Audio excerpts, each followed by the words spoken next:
Hello mga kaps, mga kababayan. Welcome to Nobs Vlog. Pag-usapan natin na itong pronouncement ni Senator Marcoleta na karamihan daw sa mga media ay bayaran. Okay, naging controversial ito at ginagamit ng maraming mga trolls. Yan, mga trolls sa social media, mga vloggers, at maging yung ibang mga bias na reporters. Yan, ginagamit nila yan para sirain o pasamain ang imahe ng magiting na Senador Marcoleta. Ito mga kababayan, mga kapsa, bigyan ko kayo ng isang halimbawa. Ito halimbawa ng pagbabalita na nakaka-impluwensya ng hindi maganda sa mga manunood, na masiraan o pababain ng moral ng isang tao na ayaw nila o hindi nila nagugustuhan na siyang ibinabalita nila. Eto, panoorin ninyo ang isang video at saka tayo magbibigay ng puna, opinyon at reaksyon. Laban bawi si Senador Rodante Marcoleta, kabig agad matapos almahan sa pahayag niyang bayaran umano ang media. Sa gitna ng gridlock sa Senado, nagbitaw ng seryosong alegasyon si Senador Rodante Marcoleta laban sa media. Pero nang palagan, agad naman siyang gumambyo. Ang detalye sa agenda report ni Hannah T. live mula sa Senado. Hannah, ano na yung latest dyan at ano ba itong naging hirit ni Ginoong Marcoleta kanina?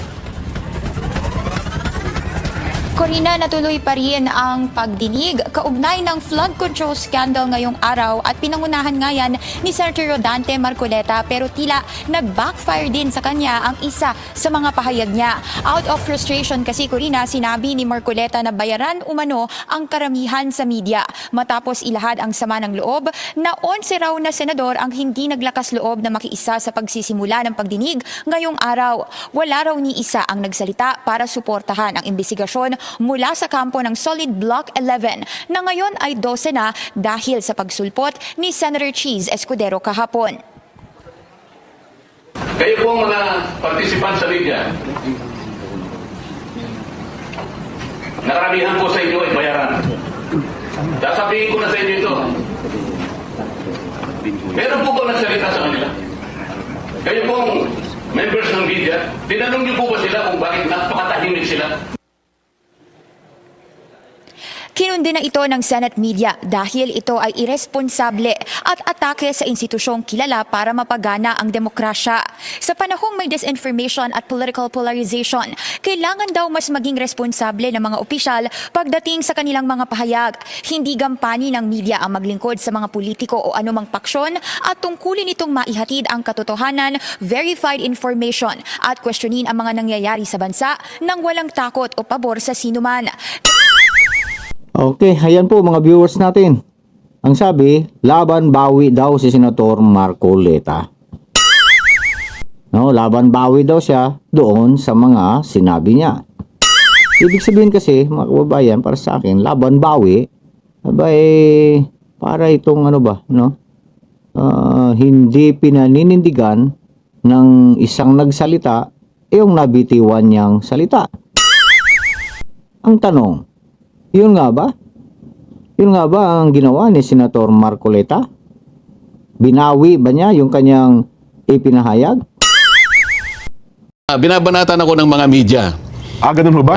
So sa kanilang pagtatakip sa katotohanan, yung sinabi ko ng marami sa inyo ay bayaran, binubugbog nila ako ngayon. Ito ang ginagamit nila, imbes na pagtakpa, imbes na yung katwiran ay lumitaw, ginagamit nilang pagtatakip ito. Opo. Basahin mo ngayon yung dalawang malalapad na dyaryo dyan. Ang tanging ginawa nila, yung litrato ng session hall na nandun nakaupo, yung 18 Marines, yun lang, nilitrato lang. Pero yung sinabi ng lahat ng mga nandoon na mga Marines at saka mga sundalo, kahit isa walang... No. Yun po ba ay hindi pagtatakip ng katotohanan? Tingnan mo yung dalawang dyaryo ngayon. Yun ang headline, yung litrato lang.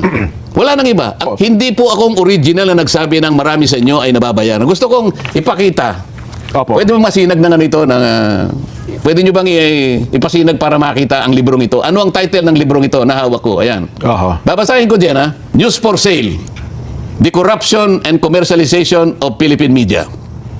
Hindi po ako nagsulat nito. Ang nagsulat po nito mismo ay kasama ninyo.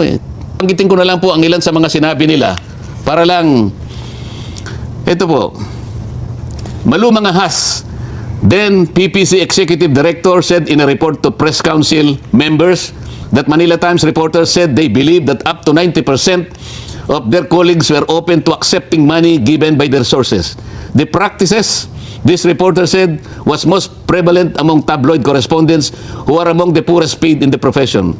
Reporters cited the following reasons for accepting bribes: the system itself, their having gotten used to it, peer pressure, and acculturation, a lack of understanding of journalism and journalism ethics, and the need for cash. When asked about specific cases of media corruption, they know about reporters recited a litany of sins. Reporters receiving monthly retainers from 5,000 to 10,000 pesos. 2004 edition lang po ito, ha. So ito mga kaps, mga kababayan, ipapanood ko na lang yung ilang mahalagang video na pinagkunan nila ng kanilang ibinalita na laban bawi daw si Senador Marcoleta. For Senator Marcoleta, sir, with all due respect, the media felt you made a sweeping accusation against the media na sabihin niyo po na bayaran ang mga media. Can you just clarify the statement at kung ano po yung ebidensya ninyo para sabihin na bayaran ng media? Pwede niyo bang i-play yung statement ko if I said that exact sentence? Baka hindi ka naman pag-aratan.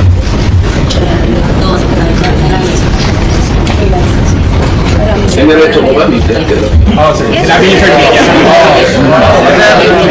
Gusto ko lang marinig muna para kami. Sir, sinasabi na po namin sa media. Sinabi na po namin. Narinig po namin lahat. Hindi po. Sinabi niyo po karamihan sa media. O yun, kasi sabi mo, media parang lahat na eh. Karamihan po. Sinabi niyo, marami. Hindi nila lahat kasi, I'm coming from deep frustration. Ito na, umpisa ko na eh. I was using the example in the rally of the INC last July 13 yata, 2025. I spoke for about 45 minutes in that rally. Ano po yung pinaka-influential po nating mga malalapad na dyaryo? Philippine Inquirer and Philippine Star. Yung nag-report po ng incident na yon sa Philippine Star, 8 reporters, pinagsama ang isang. They work on only one report, 8 reporters. On the other side, Philippine Inquirer, 3 reporters ang nagsama-sama to develop that story. So 11 reporters a week. 11 reporters heard it. Alam niyo, wala akong pangalan doon.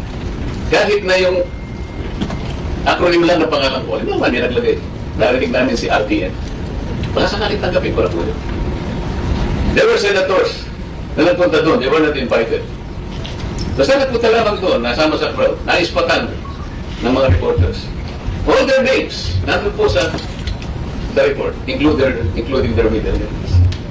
The Senate President at the time, si Chis Escudero, nagbigay lang ng isang maikling text. And he earned 3 paragraphs in that report. I'm airing my frustration. Bakit naman po gano'n? 2 malalapad na dyaryo, if we are for the truth, kaya na sinasabi, pinagtatanggol ng Senate President. How come 11 reporters did not see me and did not hear me as though I did not exist on that day? I spoke for 45 minutes. What do you say? Meron po ba basis yung frustration ko? Hindi ko po nila lahat. Wala akong sinabing the entire media ay bayaran. Wala po akong sinabing gano'n. Maybe I had some frustrations with PRs. Sa mga PRs kasi sila gumagawa niya. They spin all this. They control some narratives. Kung ang basihan po natin ay katuwiran at katotohanan, kagaya po nung hinanap namin pilit dito, yung katotohanan sa flood control. The media, the members of the media, is in a better and powerful position to help us. Kasi talagang nandiyan kayo. Hindi po kayo, walang batas po na pipigil sa iyo. Kayo lang po ang industry na malaya na wala po magka-cartel ng rights nyo. That's why you are called fourth estate. Ganun po ang kapangyarihan ninyo. At kinikilala po ng gobyerno natin yan. Kami po kinikilala din namin yan. Kumisan nga, ayaw namin magbalansi po dyan kahit na kung ano pinagsasabi sa amin. So pasensya na po kung ako'y nakapagsalita ng gano'n. I did not mean it. Ito po ay dahil sa frustration ko sa nangyari at sa nangyayari po nakikita ko. Ang gusto ko po, makatulong kayong lahat para yung katotohanan. Ang katotohanan lang po importante rito. Wala na pong iba. Kapag ang pag-uusapan po natin hindi na katotohanan, hindi na po ko sasali ko. Yun lang po masasabi ko. Maraming salamat. O ayan mga kababayan, kita nyo ba? Kita nyo ba yung diferensya?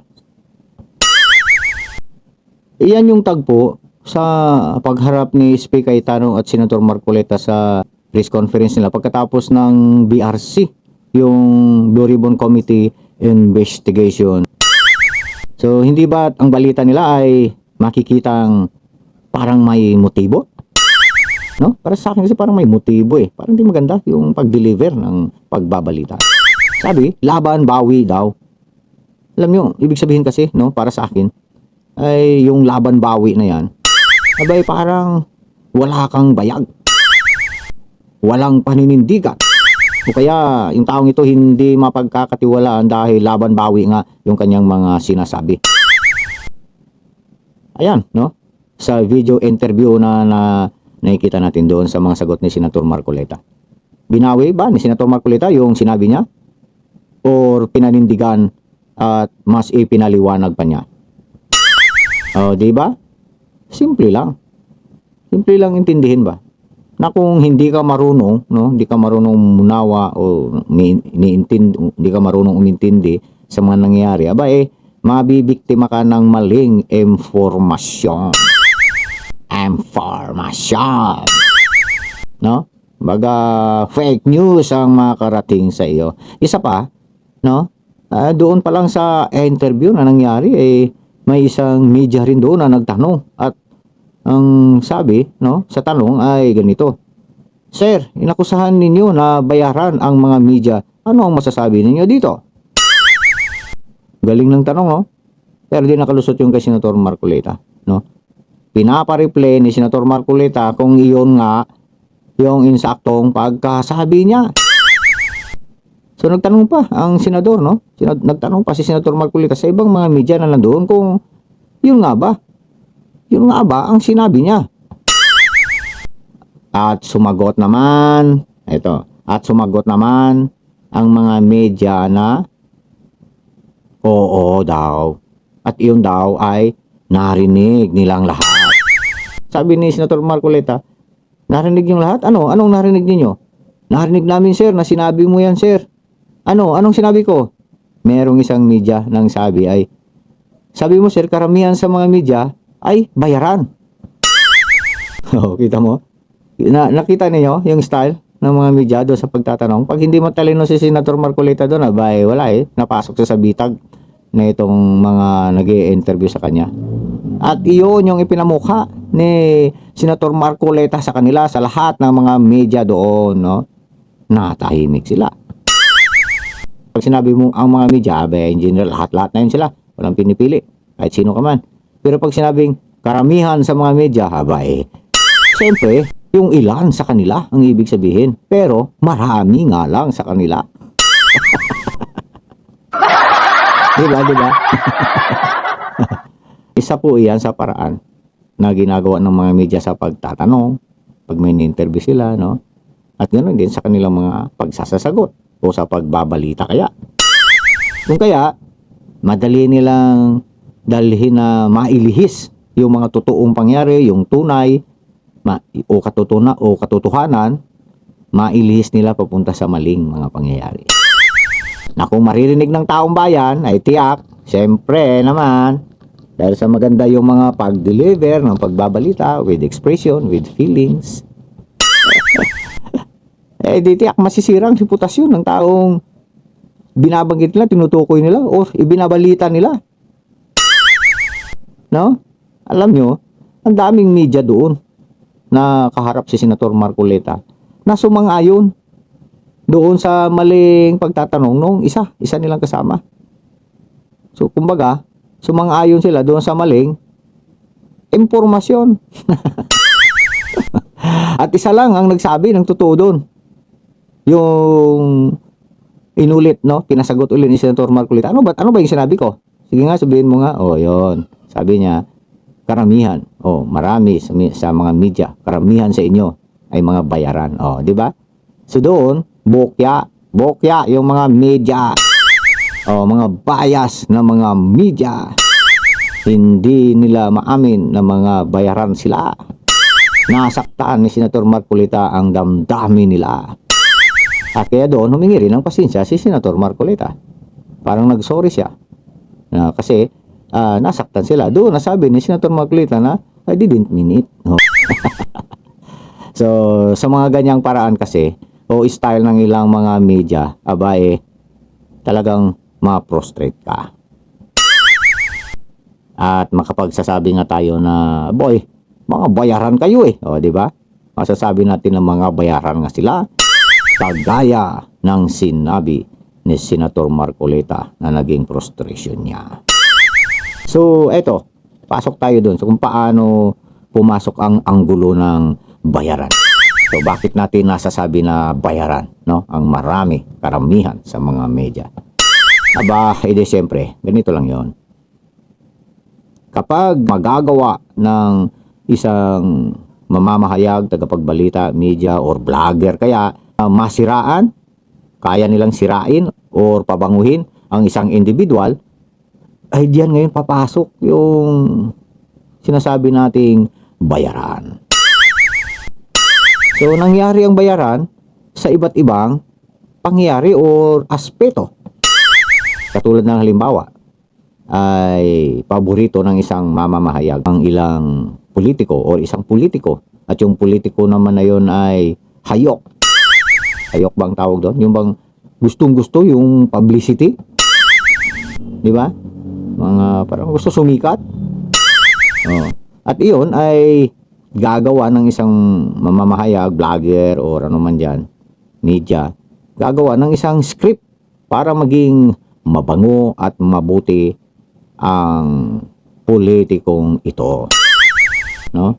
Gagawing mabango at mabuti ang dating nito sa publiko, sa mga tao.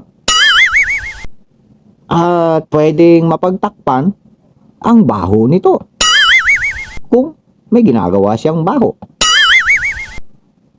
Ang resulta, syempre, edi magiging kaibigan niya yung isang reporter, o yung isang vlogger, isang mamamahayag dyan, di ba? Isang newscaster, at iba pa.